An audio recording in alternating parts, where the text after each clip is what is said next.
Louvado seja o Deus de Abraão, o Deus de Isaque e o Deus de Jacó. Nós teremos um interlúdio para os nossos irmãos poderem assentar-se, enquanto nós abriremos mais uma vez Daniel capítulo 10. E se o Senhor permitir, hoje nós encerramos a exposição desse capítulo 10 do livro de Daniel.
Por algumas semanas a fio, nós fomos percorrendo aí o capítulo 10 de Daniel.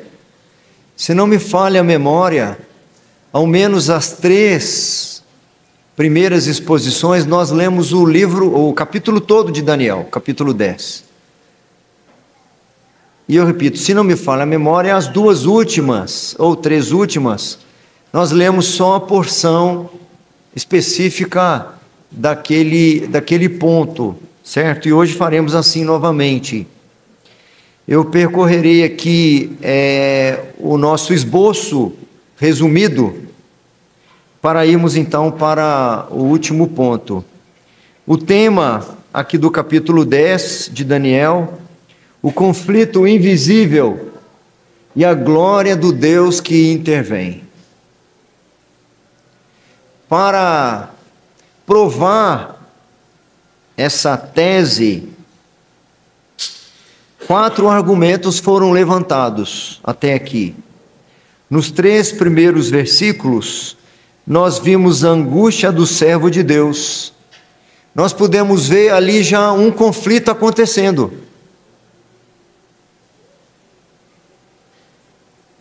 Um conflito invisível. Uma dor, uma preocupação que assolou o coração daquele homem de Deus, que o levou à oração e ao jejum por 21 dias.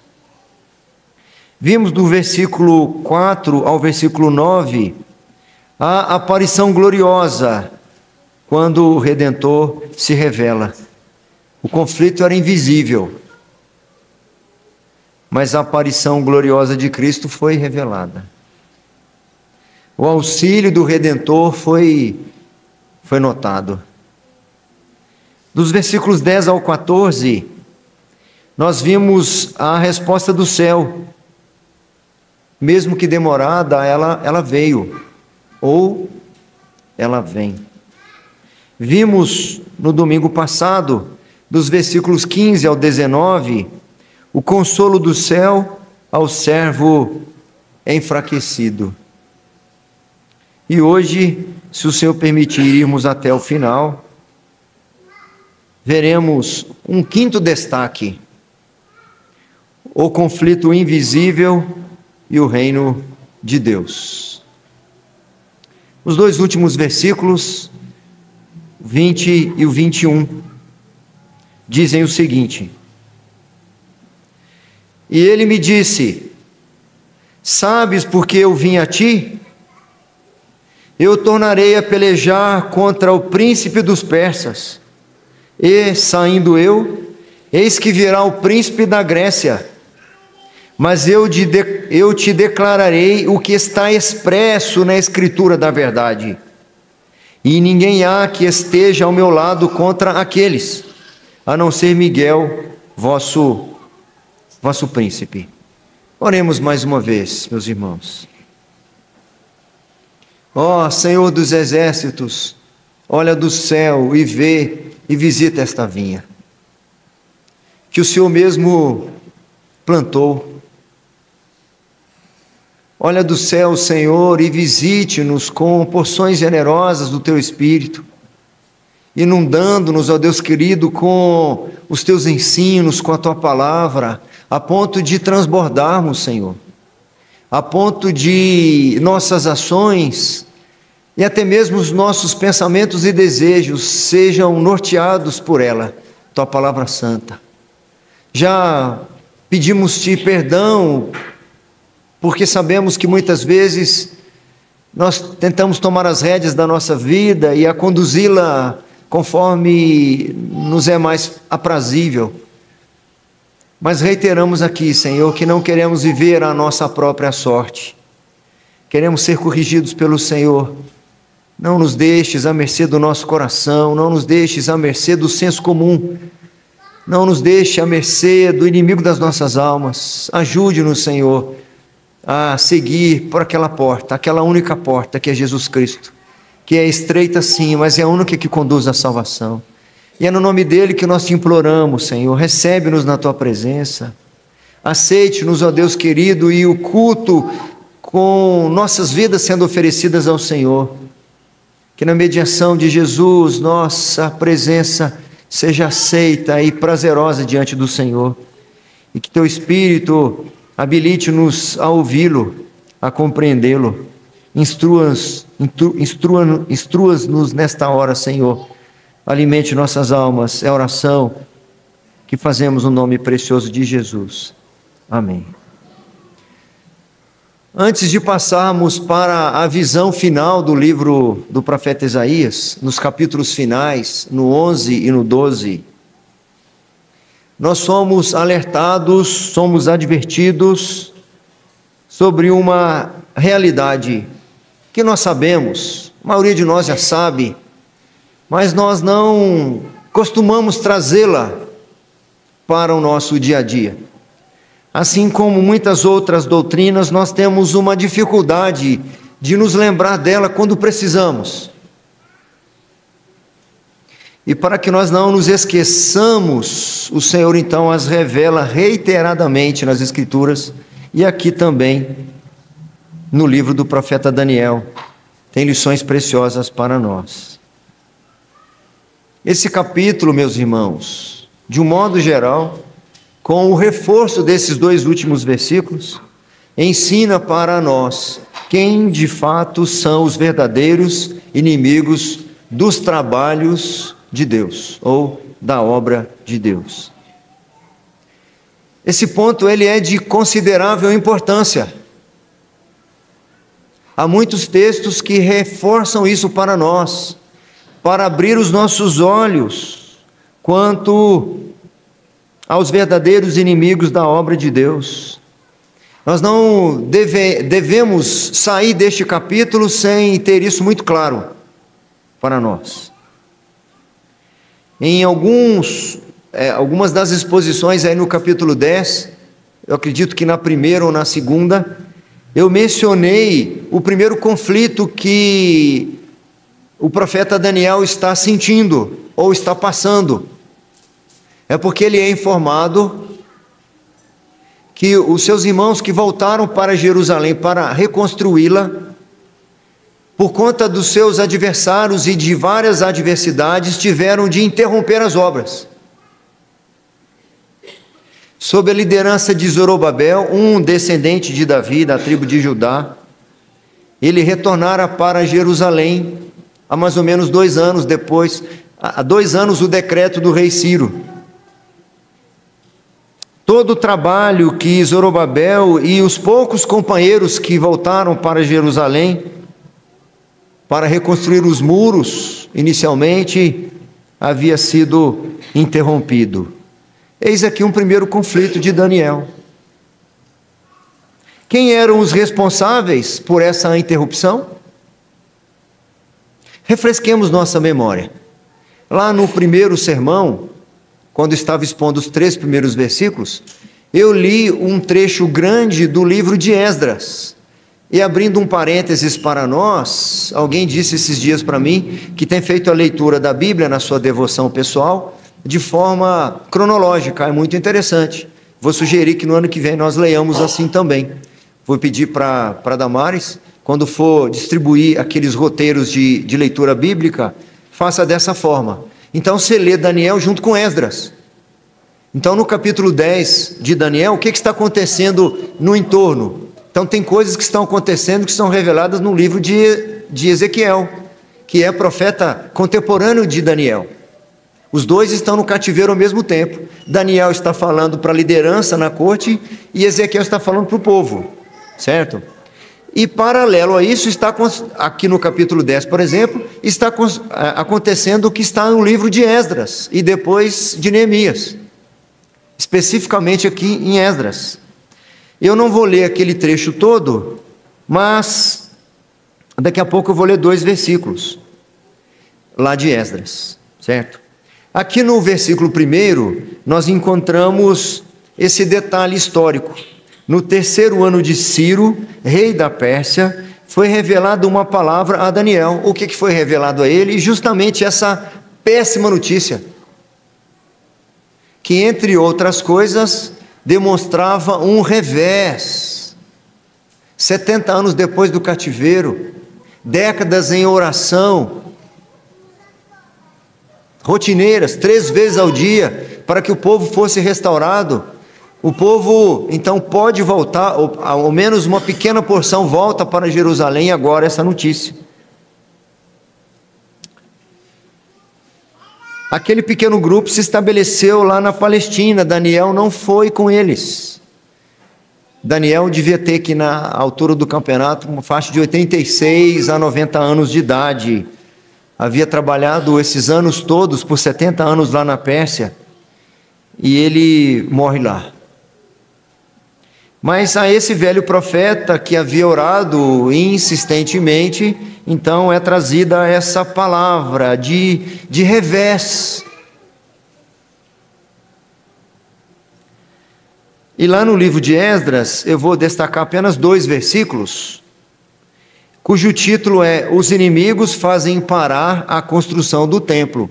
É um título bem sugestivo, mas ele não se propõe a ser teológico, ele não se propõe a aprofundar-se sobre quais reais adversários para aquela obra avançar. O versículo 1 lá do texto de Esdras 4 diz assim: ouvindo os adversários de Judá e Benjamim, que os que voltaram do cativeiro edificavam o templo ao Senhor Deus de Israel. Pulando lá para frente, diz o texto no versículo 24: cessou, pois, a obra da casa de Deus, a qual estava em Jerusalém, e isso até o 2º ano do reinado de Dario, rei da Pérsia. Ao menos 2 anos nesse trecho. Depois nós descobrimos que fica muito mais tempo interrompida a obra. O que os adversários fizeram? Eles mandaram cartas mentindo, dizendo que aquele povo que voltou seria uma ameaça, assim como foram no passado. O rei então da Pérsia olha lá nos escritos antigos e descobre que de fato houve um rei lá, Davi, que foi poderoso e guerreou muito, e assim sucessivamente. Então ele pensou, esse povo de fato está indo para lá para se rebelar contra nós, e mandou cessar a obra. E aí vem algumas questões. Quem nós culparíamos por esse revés? Num primeiro momento, nós olharíamos para aqueles adversários. No primeiro momento, talvez para o desânimo do povo, porque diz que no primeiro momento eles desanimaram. Então nós culparíamos o próprio grupo dos judeus de estarem desencorajados. Nós poderíamos dizer para eles: é culpa de vocês, o desânimo de vocês impede a realização dessas coisas, o desânimo de vocês impede a realização da obra do Senhor, porque pessoas desencorajadas elas não são tão eficazes no seu trabalho. Aí surge a pergunta: pessoas desencorajadas são os verdadeiros inimigos da obra de Deus? Ou então nós culparíamos os samaritanos que moravam lá. Eles haviam ocupado aquela parte ali da Palestina durante o período do exílio, durante aqueles 70 anos, eles ocuparam aqueles lugares. E eles ficaram frustrados, desapontados, assustados, inseguros quando o povo de Judá volta para reconstruir a cidade. E eles fizeram de fato tudo para impedir. Eles primeiro se misturaram com os judeus, dizendo: nós vamos ajudar vocês. Aí Zorobabel diz: não precisa nos ajudar. Depois eles começam então a espalhar notícias para desanimá-los. Não resolveu. Eles então escreveram uma carta mentirosa para que o rei lá da Pérsia impedisse ou decretasse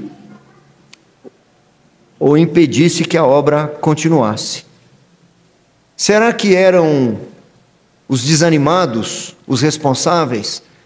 Será que os responsáveis eram aqueles inimigos que estavam ali tentando impedir de alguma forma a obra? Ou talvez os persas, aquelas autoridades que se deixaram levar por falas mentirosas, por uma carta mentirosa. Eles não foram averiguar se aquilo de fato era verdade. Será que eles então eram os responsáveis? Quais eram de fato os verdadeiros inimigos ou os verdadeiros responsáveis para que Daniel estivesse agora em grande conflito por causa daquela notícia? Na verdade, nenhum destes são os verdadeiros inimigos da obra de Deus. E Daniel, antes de terminar esse capítulo, antes de encontrar qualquer outra possível resposta, ou antes de se enganar com qualquer outra possível resposta, ele descobre a verdade. Pedacinho do versículo 13, que foi objeto da nossa exposição no passado, e um pedacinho do versículo 20 revelam para nós. No versículo 13, vamos reler o 13 juntos? Versículo 13. Mas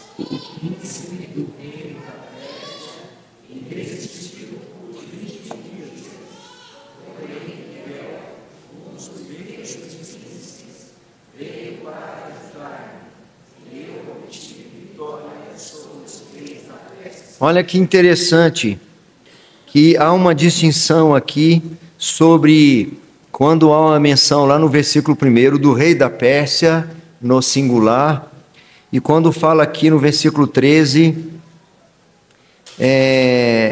o príncipe do reino da Pérsia, e depois fala dos reis da Pérsia, não está falando dos reis humanos. E lá no versículo 20, que eu já li hoje, vamos juntos, o 20, ele disse: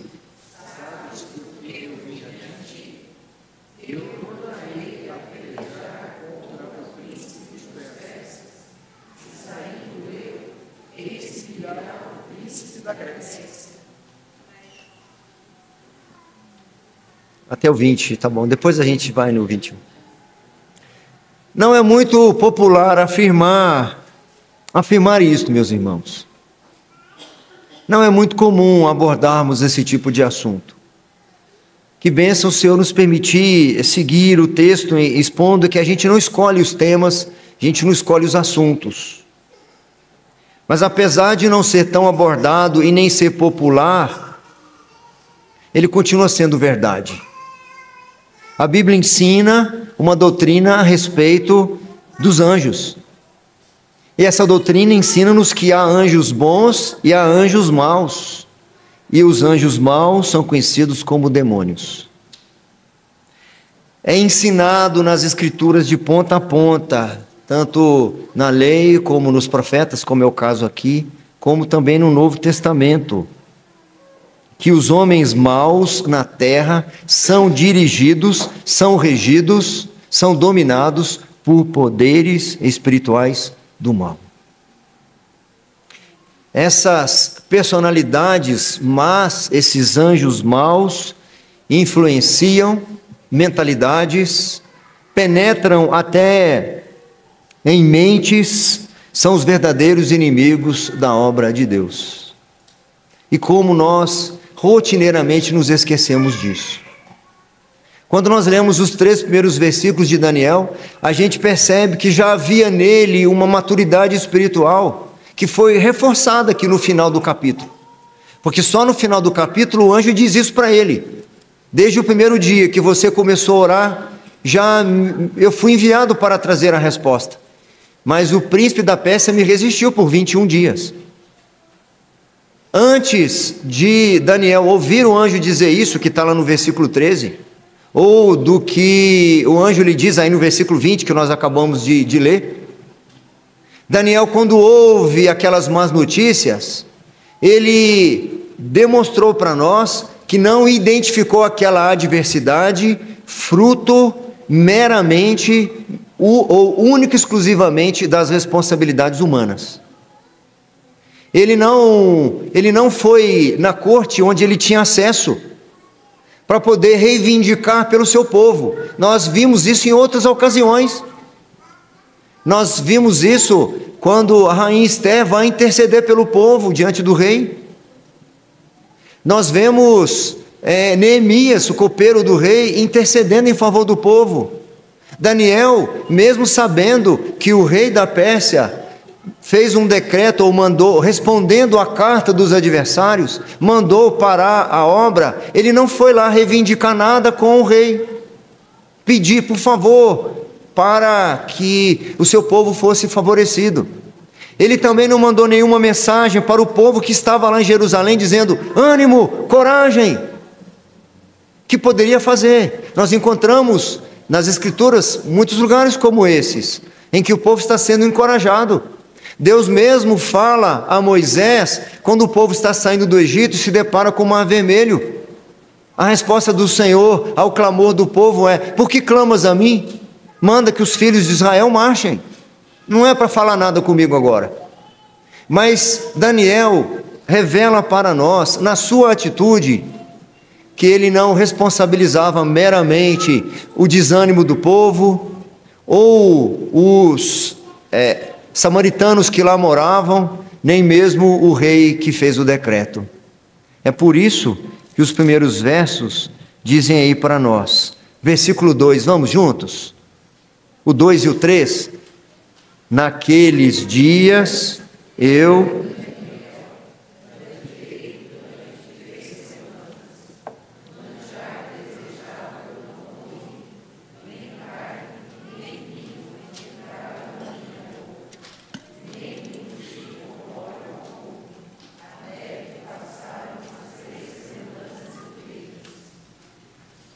a guerra em que nós estamos engajados, ou a guerra na qual nós estamos todos envolvidos, quer nós tenhamos consciência dela ou não, ela não é inicialmente contra o nosso próprio desânimo, ainda que haja uma luta que nós temos com o nosso desânimo. Nossa guerra inicialmente não é contra os inimigos visíveis, ou simplesmente pessoas, ou ideias. Não é em primeira instância com as nossas autoridades, ainda que todos estes sejam em algum momento adversários. Nossa guerra, ela é espiritual, contra inimigos espirituais, que têm milênios de experiência.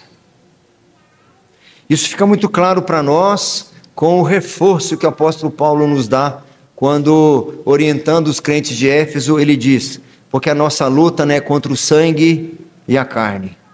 Ele não está aqui desmerecendo os falsos mestres, não está.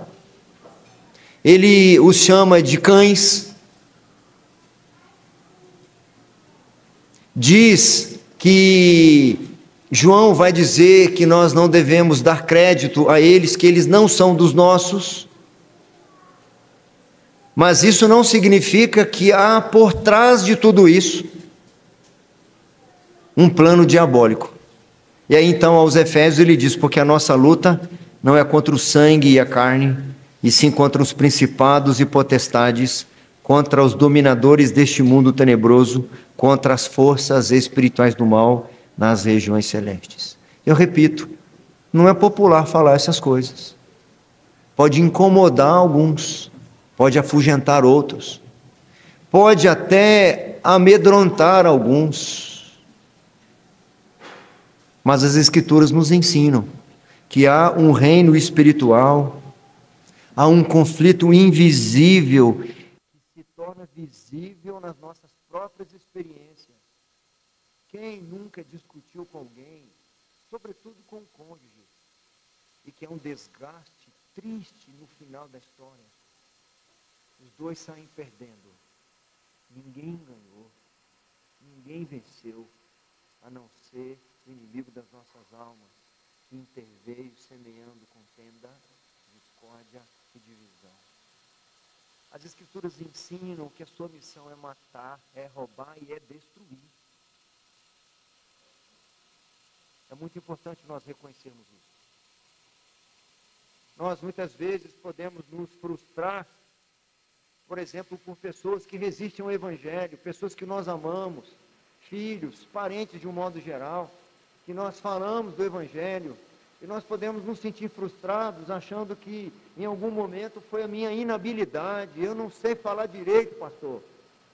Eu queria ser melhor orientado para poder falar do Evangelho. E nós achamos, talvez, que a nossa inabilidade, a nossa fragilidade, foi então um impedimento para que aquela pessoa pudesse ouvir o Evangelho. Nós não somos, nossa fraqueza não significa o adversário maior. Somos algumas vezes instrumentos, mas não somos a origem da adversidade ou do adversário. Nossa fragilidade não é o adversário para a obra do Senhor, a ponto de alguma forma, atrasá-la. Podemos achar que é apenas nossa limitação. Devemos nos lembrar, por exemplo, do que o apóstolo Paulo fala aos Coríntios. Ele diz assim: o Deus deste século cegou o entendimento dos incrédulos para que lhes não resplandeça a luz do Evangelho da glória de Cristo, o qual é a imagem de Deus. Então há alguém cegando o entendimento das outras pessoas. Apesar das minhas limitações, elas não são a única causa, ou a maior causa, ou a primeira causa de alguém não ouvir o Evangelho, porque o Deus deste século cegou o entendimento delas. Eu preciso levar isso em conta. Preciso levar isso em conta nas mais variadas situações da vida, nas mais divergências que nós encontramos, naquilo que pode impedir de alguma forma a minha comunhão com o Senhor, aquilo que pode de alguma forma me afastar dEle. Pode ser, por um lado, uma opressão, uma oposição, ou pode ser um atrativo. Às vezes é um atrativo que está sendo usado como meio para que eu me afaste do Senhor. Uma coisa aparentemente importante, alguma urgência, alguma necessidade. Mas eu não posso perder de vista que há um plano diabólico para me afastar do Senhor, para destruir minha casa. Uma vez que identificamos o inimigo, então podemos usar as únicas armas apropriadas para o conflito, para lidar com este conflito, nesse que nós estamos envolvidos. No mesmo texto de Efésios 6, quando Paulo diz que a nossa luta não é contra o sangue e a carne, e sim contra principados e potestades, ele vai dar uma ordem: tomai toda a armadura de Deus, para que possais resistir no dia mau, e depois de terdes vencido tudo, permanecer inabaláveis. Qualquer um de nós desarmado, qualquer um de nós desprovido dessa armadura, vai sucumbir, vai cair nas ciladas, vai cair nas armadilhas, vai cair nas artimanhas, vai tentar resolver um conflito doméstico, muitas vezes, com armas inadequadas. Nos falta diálogo, falta conversão às vezes, falta arrependimento, falta coração amolecido. Porque a gente sai pouco, ou porque a gente ganha pouco, ou porque a gente viaja pouco, ou porque a gente distrai pouco, e a gente fica procurando adversários para encontrar as soluções. Não sei se você já teve a experiência de dizer assim: não, hoje nós vamos conversar até esgotar, e passar a noite inteira e não chegar a conclusão nenhuma. e você passar a noite tentando defender os seus argumentos, e o seu cônjuge defendendo os seus próprios argumentos, ele está cheio de razão, ela está cheia de razão, os dois têm até base bíblica, mas os dois estão errados, e no final da história, os dois não estão bem. Os dois não estão bem. E Paulo vai descrever as armas espirituais aos Efésios. E eu repito, qualquer um de nós desprovido dessa armadura, qualquer um de nós desarmados, eu vi uma historinha engraçada esses dias, alguém estava contando uma história, eu não me lembro de detalhes, mas ele quis falar sobre medo, ou sobre covardia. Ele disse, o sujeito é tão covarde, igual o soldado sem arma. O soldado sem arma na batalha, ele vai esconder, Nós não escondemos porque não sabemos que estamos numa guerra. Estamos muitas vezes enfrentando um inimigo, um adversário muito mais poderoso do que nós, desarmados, de mãos limpas. E não temos a consciência de que isso está acontecendo. Muitos divórcios têm acontecido. E Jesus diz para nós que é a dureza do coração. Um coração amolecido saberia lidar com isso. Alguém que se rende, que reconhece que não está em você a capacidade de resolver. Alguém que vai se armar no esconderijo do Senhor. É o que ele vai dizer na carta aos Efésios. Sede fortalecidos no Senhor e na força do seu poder. Aí ele descreve as armas espirituais que estão à nossa disposição. Ele fala de partes de uma armadura, mas a ênfase está em duas coisas: em estarmos totalmente equipados com esses valores. A justiça. Eis uma arma à nossa disposição, a justiça. Use a justiça, reivindique a justiça, clame ao Senhor pela justiça, defenda a justiça, o que é justo. Saiba uma coisa interessante, eu preciso abrir mais um parênteses aqui, que nenhum de nós se utiliza da justiça, ou se torna adepto e apaixonado pela justiça, só porque pediu também. Muitas vezes, nós somos abençoados, aquinhoados, com esse quinhão da justiça, passando pela injustiça. Para ter fome e sede de justiça, muitas vezes nós precisamos passar pela injustiça para poder valorizá-la. Mas esta é uma arma à nossa disposição, a justiça, a verdade, a salvação, a fé, a palavra, o evangelho. Paulo descreve essa armadura. E ele termina, quando ele fala desses recursos à nossa disposição para enfrentarmos o verdadeiro adversário, ele termina mencionando uma arma, a qual não há comparação terrena. Não há comparação terrena para essa arma, que ele coloca depois de tudo. Ele diz assim: com toda oração e súplica, orando em todo o tempo no Espírito, e para isto vigiando com toda perseverança e súplica por todos os santos, e também por mim. O grande apóstolo Paulo pede para que eles orem por ele, para que me seja dada no abrir da minha boca a palavra, para com intrepidez fazer conhecido o mistério do Evangelho. Se eu não contar com esta armadura, no raciocínio de Paulo, e se vocês não me ajudarem com a oração, é possível que o adversário da obra do Senhor me impeça de abrir a boca. Pode ser. Pode ser que, se eu não estiver usando as armas adequadas, que estão à minha disposição, pode ser que eu não tenha chance de abrir a minha boca. É por isso que ele diz: e com toda oração e súplica, orando em todo o tempo no Espírito, e para isto vigiando com toda perseverança e súplica por todos os santos e também por mim, para que me seja dada no abrir da minha boca a palavra, para com intrepidez fazer conhecido o mistério do Evangelho. Tem uma frase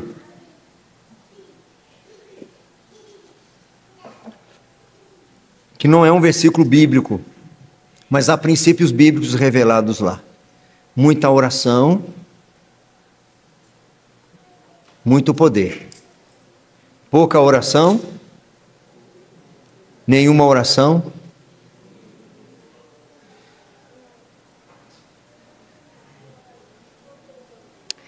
Eu vi isso uma vez e eu acho bastante interessante. Os cães sabem quando nós estamos com medo. Já tive a oportunidade de testemunhar isso. Num grupo com várias pessoas, entrando numa casa para fazer visita. Um cachorrinho manso, ele vinha justamente cheirar o pé e ficar seguindo a pessoa que tem medo. Já vi uma experiência interessante também, de que os cavalos sabem também quando nós estamos assim, com medo.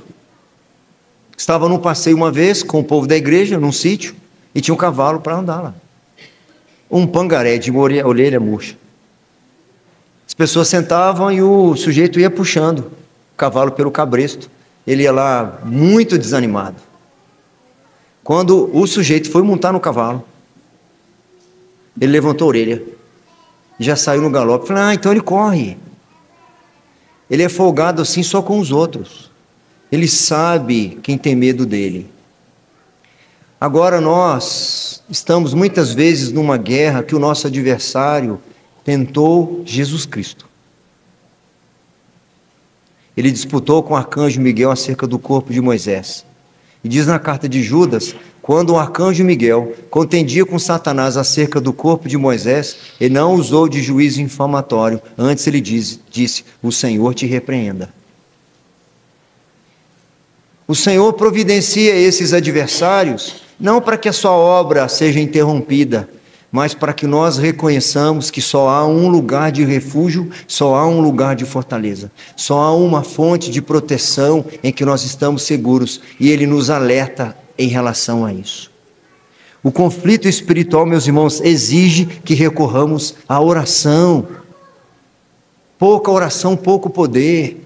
Nós podemos usufruir de benesses do Senhor de forma coletiva e algumas até de forma individual.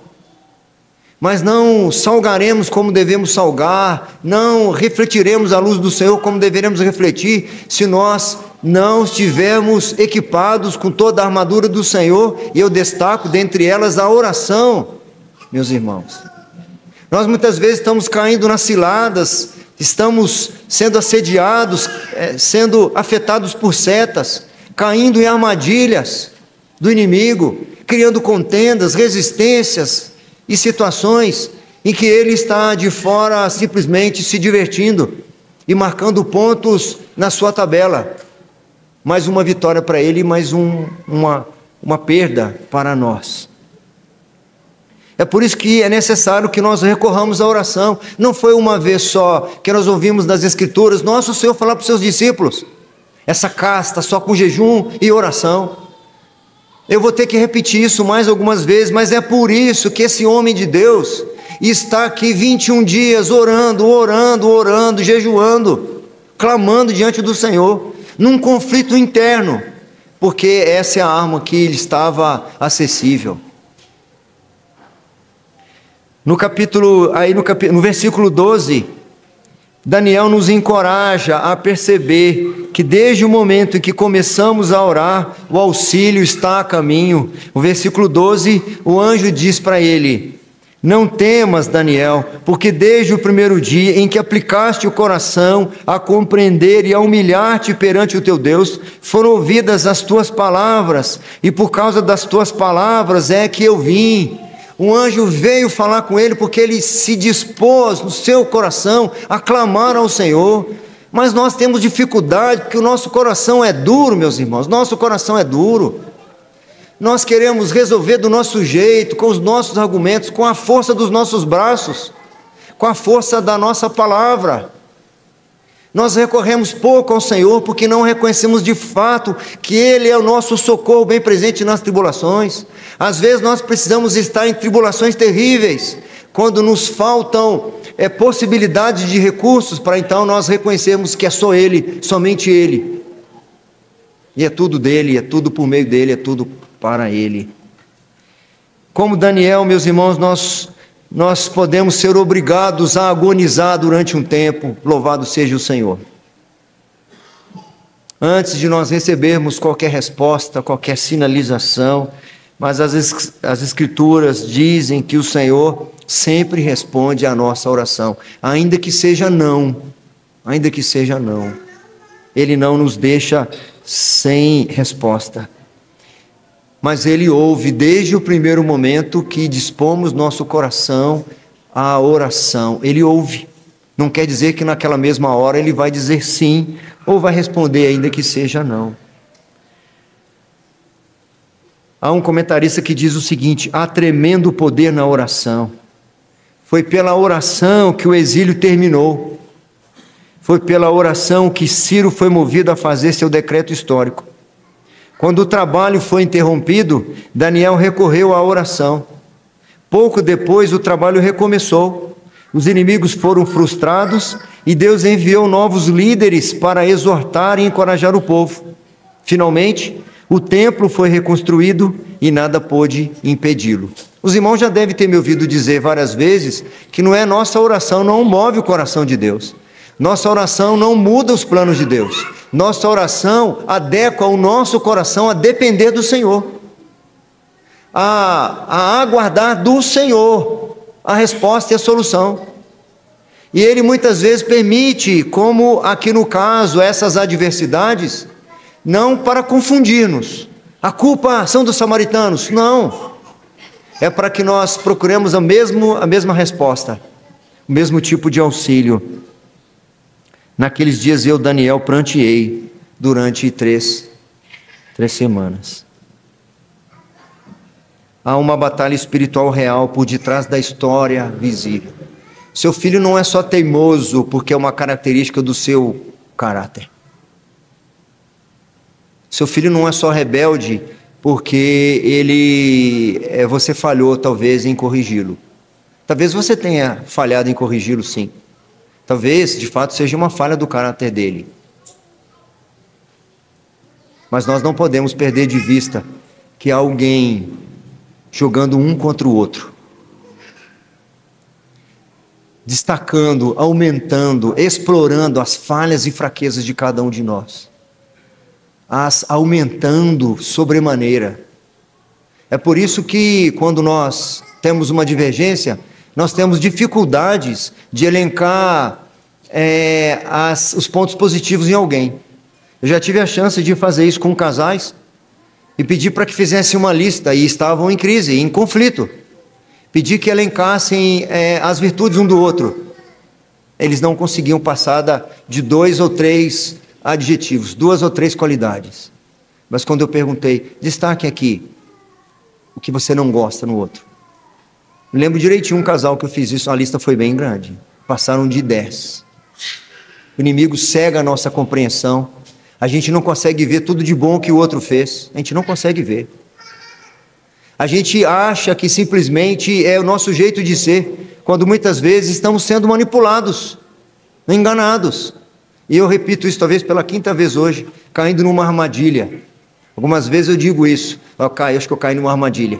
Eu devia ter pensado melhor antes de falar, eu devia ter pensado um pouco mais, eu devia ter adiado um pouco mais, mas eu acabei aceitando o assédio da provocação e acabei respondendo. Talvez eu tenha feito isso hoje pela manhã, não sei.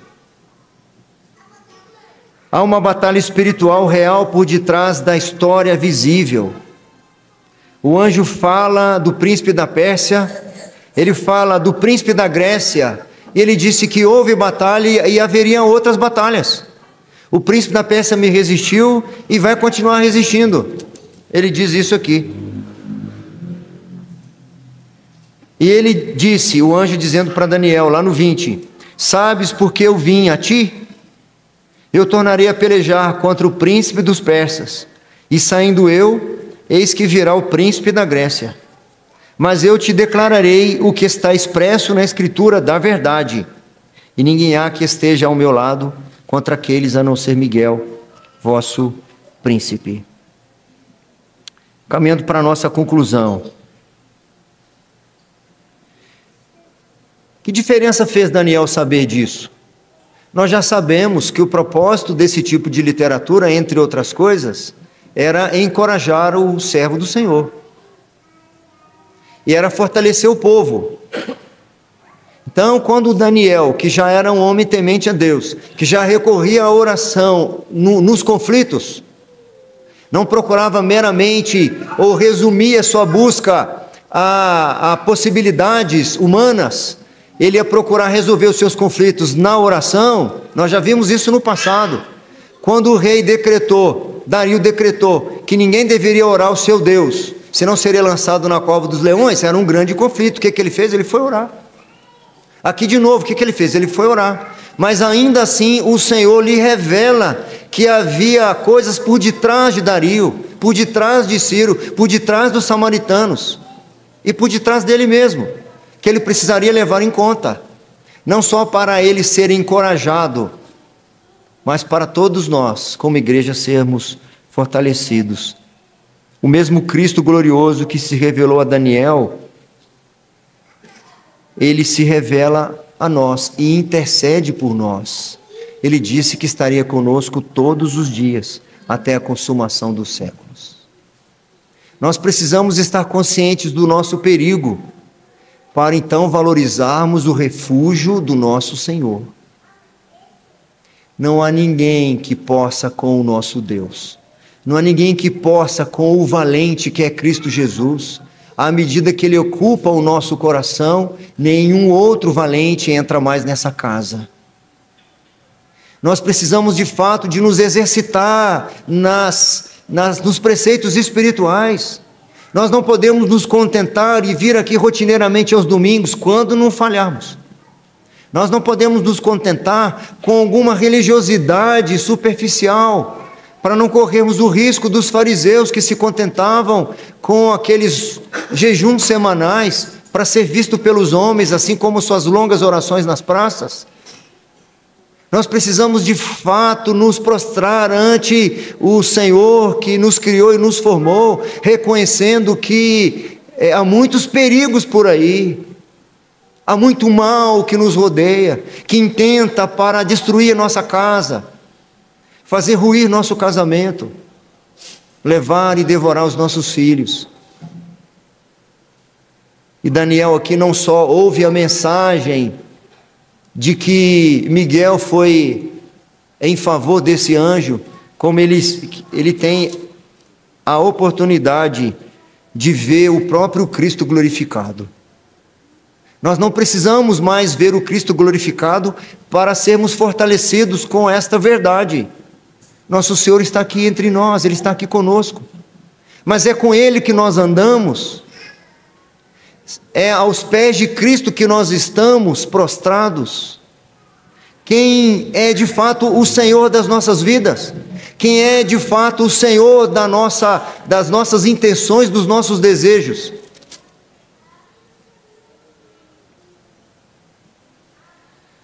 Podemos chegar à conclusão de que nós somos senhores de nós mesmos, que as nossas vontades regem a nossa vida, que o nosso coração, de fato, é o Senhor das nossas intenções, dos nossos propósitos, e descobrimos que nós estamos muito desarmados e estamos pelejando dia após dia com o adversário que está deitando, como diz no popular, deitando e rolando conosco, sem que seja identificado corretamente.